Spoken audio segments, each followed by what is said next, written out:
Hi friends, this is Todd, and I'm Amy, and together we've spent almost 2 decades taking adventures on bicycles. We realized we wanted to see more and see it faster while still doing it on 2 wheels. So, we bought a motorcycle and have been having the time of our lives ever since.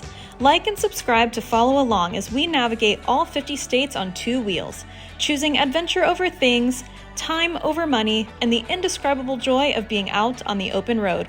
Watch us explore crazy places you never knew existed, meet some interesting people, and deal with some hiccups along the way. We enjoy good eating and always break for the ice cream stands. Hey everybody, got some boxes. I'm going to show you what I got in the boxes and what's going to be going on the bike. I think you'll like this. All right, here they are. My standard bags. See? Standard bags. They just showed up today, so I picked them up. And these are real deal Harley Davidson bags. These are not Advan Black or anything like that. And I got some really slick ARP bolts for the rear shocks. So there's the bike, and it's gonna go on here in a minute. All right, so here's the bag off the bike, and I'll show you some of the things that I gotta do. So these rubber inserts right here, I gotta remove those. I have to take off the lid. I have to take off, sorry about that. So the lid comes off. That's pretty straightforward. It's just the hinge here and these bolts. I've done that before. I have to remove this, the rubber grommets, and then those are the nubs that hold the bottom pieces on. So I'll get all this removed and I'll get it put on the bike. All right, there it is.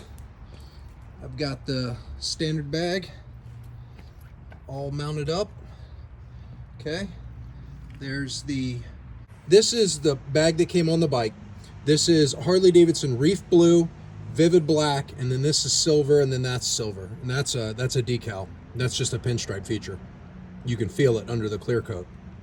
So this is a Vivid Black standard lower.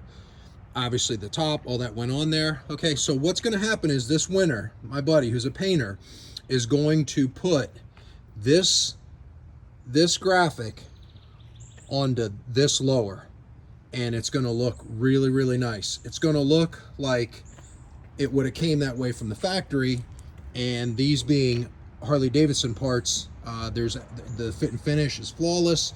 There'll be no issue, and all he's going to have to do is just, Reef Blue, this will stay the Vivid Black. He'll put the logo on there. It'll look really, really nice. So I'll get the second one done, and I'll show you a pic of them on the bike. All right, just wanted to explain real quick where these are going. These bolts here will go here and right there. So I'm going to do that now. All right, there they are. Looks real nice there. All right, here it is. You asked for it. Well, you didn't ask for it, but you're going to get it either way. Fun fact, the concept of saddlebags started back in the 1950s with throwover saddlebags and transitioned to fiberglass saddlebags in the 1980s. All right, take a little stroll with me. And look at those bags. That black, just that plain black, does not look bad at all. But see, that's right there what I was after. Now, I'm going to have a single 2-into-1 pipe, so this won't be there. It'll be a single 2-into-1 right there. That's coming up. I'm waiting for it to get here. But that was exactly what I was going after. And I gotta say, the bike is just about complete. Yeah, that awesome 2-up seat. That's it.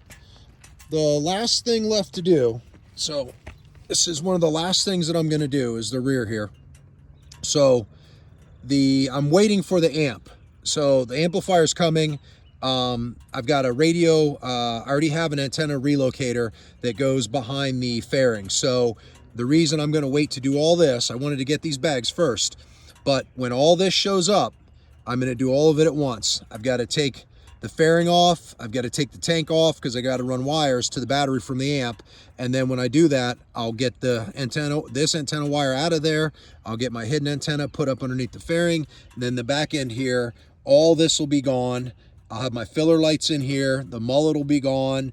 I've got a really nice setup. It's all custom dynamic stuff. It's going to really transform the look of the bike. But not only is it going to transform the look, but it's going to make it safer because the back end's going to be a whole lot brighter. So the plan is to get that done this weekend. All right, I just wanted to do a quick video here. I'm sitting on the bike. I wanted to explain the Harley bags versus going with an aftermarket bag. So there's a couple reasons why I chose to go with Harley Davidson for the Chop Tour Pack and also for these for the side bags as opposed to like Advan Black. Advan Black was one that I did consider. I looked into it, did a lot of research. They make a great product.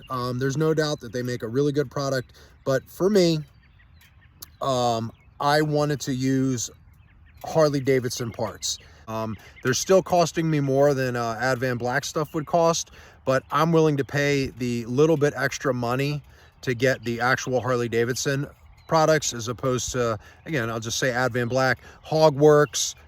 There's a bunch of different companies, and of course there's all the cheap Chinese crap you can get on Amazon, which I wouldn't even consider putting on my motorcycle. You know, the thing is, you buy a Harley Davidson and you know, they're expensive bikes.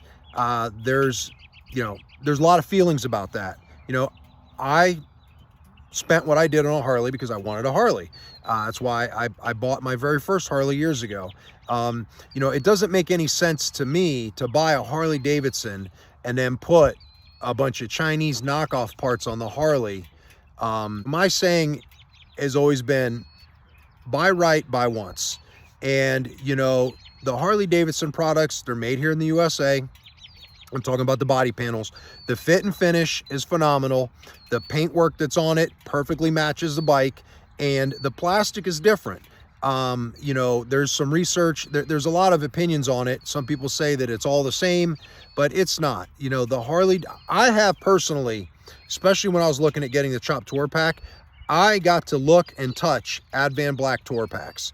Chop Tour Packs along with the side bags, and the plastic is not as thick as the Harley. You know, they're a little bit flimsier. They're just not, it's not a Harley Davidson product. So, you know, my other bike, I had every single aftermarket part I put on that bike was a Harley part, other than like, you know, the exhaust and the cams. But like when we're talking hard parts, chromed parts, metal parts, body parts, it was all Harley Davidson. I kept the receipts for everything, and my supplemental insurance paid me for those Harley Davidson parts. So with this bike here, I had money that I was able to use to make it the way I wanted to make it, and I again used that money to buy Harley parts. And you know, if and when you know, a situation arises like what happened with the last bike, I will be compensated for the parts. So that's just my 2 cents on it.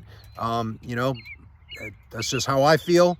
And there's nothing wrong with going with aftermarket parts. Nothing wrong at all. It's just, this is the way I like to do it. So I thought I'd explain it. All right, there was one other thing that I was going to address. You know, a lot of people will say, you know, you spent all that money. You know, you spent, you know, let's just say $30,000 on a brand new motorcycle.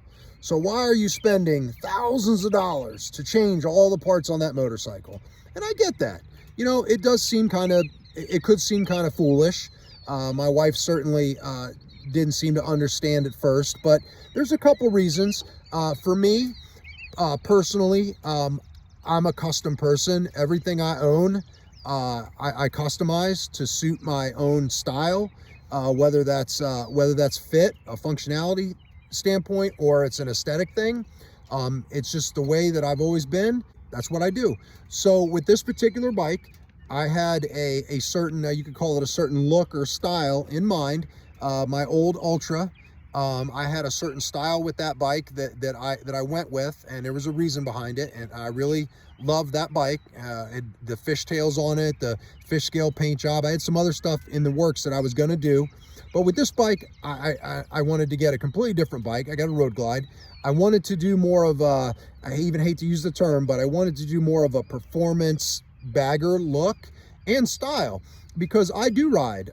I like to ride the bike, you know, certainly ride within my limits, but I like to ride the twisties. I like to lean the bike, and I like to enjoy the motorcycle. So that being said, you know, there's things that you have to change. The first thing is suspension. So it's a no-brainer. Luckily, the stuff on my old bike was able to fit on this, but you know, with these bars, you know, this T-bar setup right here, okay?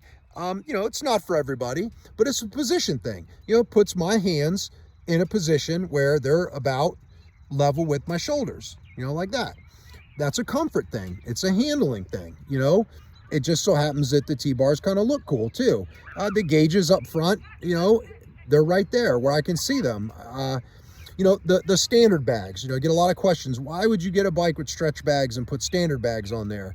Well, I tried to work something out with the dealer. The dealer wasn't willing to swap out my bags for paint matched standard bags, and I get that. So, you know, with the people I know, I was able to get a set of Vivid Black standard bags at a very, very good price. And I've got a guy, a friend of mine, very good friend of mine. He did a paint job on my old bike. He painted a chopper of mine. He's done a lot of paint work for me and a bunch of people I know. He's going to go ahead and paint those bags up for me to match my stretch bags over the winter time. So it's going to look really nice. And the thing is, it's unique. You know, people see it, and at first glance, oh, and then they look, wait a minute, that bike didn't come with standard bags. Oh, yeah, it didn't, did it? You know, that's my thing. And I appreciate looking at other people's bikes. I appreciate the love and the you know, the uniqueness they put into their own motorcycle, and I just choose to do the same thing with mine. You know, I work hard for a living, and I spend my money how I want to spend it, I guess you could say. So, you know, if you like this type of stuff, unfortunately, I am going to be running out of work on the bike because it's I've got everything done that I really needed to do. I got an exhaust coming, and I've got some lights for the rear and an amp. You know, I'll be installing my old stereo, but that's really it. After that, it's just going to be ride. So hopefully you're here for that as well.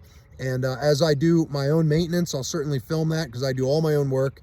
And yeah, so I appreciate you following. I appreciate all the comments. You know, let me know what you think. You know, do you like the T-bars? Do you like the, you know, the 2-in-1 exhaust? Do you like the performance bagger look? I don't know. I mean, it's some people feel a way about it. So I'd love to hear. So let me know in the comments. And I appreciate everybody watching. And I appreciate, you know, all the feedback. Thanks for watching. Like and subscribe to be updated on all of our latest adventures. And stop back next time as we get back on that motorcycle and check out Sandusky Bike Week.